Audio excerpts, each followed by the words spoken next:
So Red Flag is the Air Force's premier combat exercise for combat air forces. What we get out of this training event is it's an opportunity for us to simulate combat for a lot of our aviators for the very first time and integrate with other aircraft, whether it's combat aircraft from the Air Force, some of our partner aircraft from the Navy and Marine Corps, and then also our coalition and allied partners that we get to participate with in this exercise.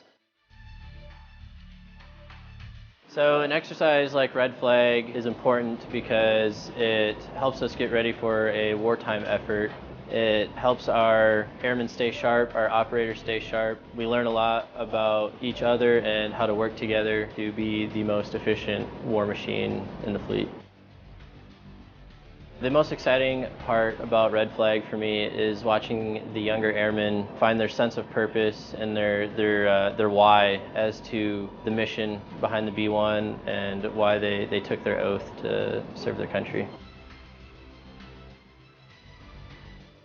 When we're doing training, we're always working with integrating other people and kind of, we call it like role playing a little bit, right? So now it's interesting to be here and see how actually we integrate with F-16s, F-35s, especially the Israelis. So I think for me, it's been a lot of training for the past, 9 months or so about how we integrate with people, but now it's cool to actually be able to watch it and see, how much more complicated it is once you actually get those players in the room with you versus just sitting in a mission planning room at home saying, okay, here's what these people are going to do. So it's nice to see that kind of actual product versus just pretending that everything worked out perfectly.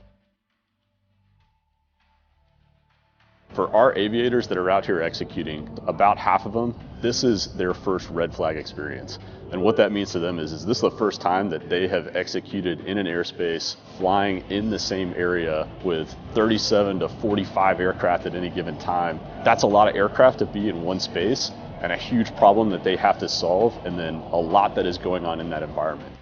It's a great opportunity for us to learn about other airframes. So again, for those folks that have never flown with other aircraft such as F-16s, F-35s, C-130s, and the HH-60s that are behind us as well, they get to talk to the aviators that actually employ those weapon systems, figure out what they're good at, and then also advocate for what the B-1 is good at and what we bring to the fight. Not only what we can strike targets against, how that looks, but also what kind of support we need in order to get into the targets and then come home safely.